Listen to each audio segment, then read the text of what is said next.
Hello, it's Phillip Taylor speaking from Richmond Green Chambers. I'm looking at this book, the TRIPS Agreement. This is actually the book itself. It's a big book, again. It's got 750 odd pages.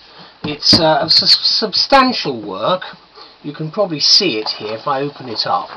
You can see the various bits. It has nice paragraph numbers on the sides. It has a massive number of appendices at the back. And it's actually a heavy book. You can probably see from that the detail that is taken from some of the main agreements that we're actually talking about in this book. The actual book itself is called the TRIPS Agreement, Drafting History and Analysis. It's now in its third edition by Daniel Gervais, and it's published by Sweet and Maxwell. I'll leave it there so you can have a look at it. I've also got the flyer, which is quite interesting. Nice picture there of various things. I'm going to talk about the book in a little bit of detail.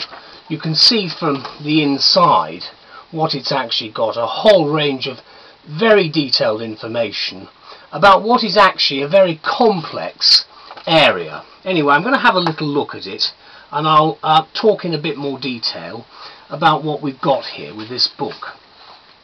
The title that I've given the review on the internet is "There's No Trip Up on IP Matters Here," because in fact what the author has done, he's been able to produce a work which tries to explain the intricacies of what is frankly a very boring area and a very confusing area of law.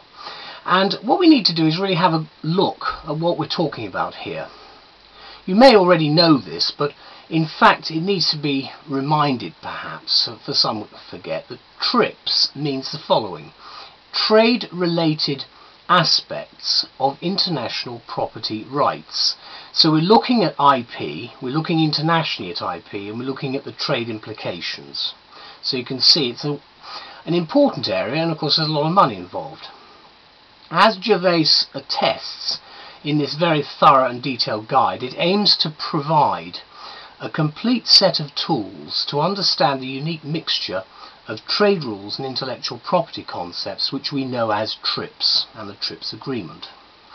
Part 1 of the book, and the book's split into various parts, provides the necessary background for understanding the TRIPS Agreement itself, whose birth, says Gervais, was quite unlike any other agreement in the field of intellectual property. And obviously, as you will know, there are plenty of other agreements which of course are referred to in this book. The reader's guided through, I think, nicely with the emergence and the evolution of the TRIPS Agreement, and it gives you an understanding of why and how it happened in the framework of what we know as the General Agreement on Tariffs and Trade, or GATT, the GATT agreements. So the TRIPS Agreement is an international agreement on intellectual property which covers in fact any aspect of law that you're actually likely to find in this area. And the author points out that TRIPS is one of the most significant milestones in the development of IP in the 20th century, and perhaps more importantly than its broad coverage, of course, the TRIPS Agreement has enshrined detailed rules on one of the most difficult and, for rights holders, the most painful aspect of intellectual property rights, which is actually enforcement. We all know about that, obviously, from the internet. Let's look at it in a bit more detail.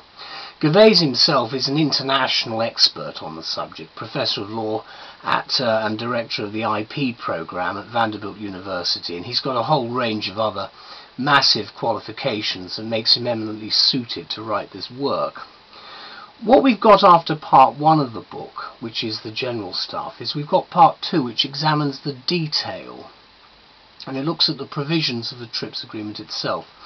It analyses all aspects of the agreement, taking first the general provisions and basic principles, and then later on in part 2 it looks at standards concerning availability, scope and use of intellectual property rights in a whole range of areas, and these areas are actually quite important: copyright, trademarks, geographical indications, industrial design, patents and so forth. The third section in part 2 then goes on to deal with the quite often vexed question of enforcement of IP rights, including civil proceedings, administrative proceedings, and also looks at the remedies and any criminal procedures that might be involved. And there are various categories of enforcement which are detailed in the extremely thorough treatment which Gervais gives of what is a complex and actually continuing emerging area of law. It's a difficult one, and as you know, with the internet generally, there are a lot of problems which will need to be ironed out this century. Part 3, which we then go on to, contains no less than 13 annexes right at the back, and they're very detailed, you saw them a little earlier, of relevant documentation pertaining to TRIPS. And this is all the, actually, if you like, it's the backup material that you might need depending on what sort of problem you've got to deal with. There's a useful table of relevant WTO cases, that's the World Trade Organization cases, and he's inserted, of course, a massive bibliography which will probably be very useful to academics. I don't know how useful it's actually going to be to us, but it's 60 pages of bibliography with documents, books and so forth. And there's copious research material, obviously, which was used to produce the current edition. So if you're an IP practitioner, or an academic, a legal researcher, or a trainee even, you need this book. It really does actually contain everything you could possibly need to know about TRIPS. And reputedly, it saves you the bother entangling yourself in multiple articles and downloads on the subject, of which there are many, as I'm sure you are well aware. Certainly, it's an invaluable work of reference, and I hope it will be of assistance to you with any of your intellectual property matters. So as I said before, you're not going to trip up if you use this one. Thank you very much. Bye-bye.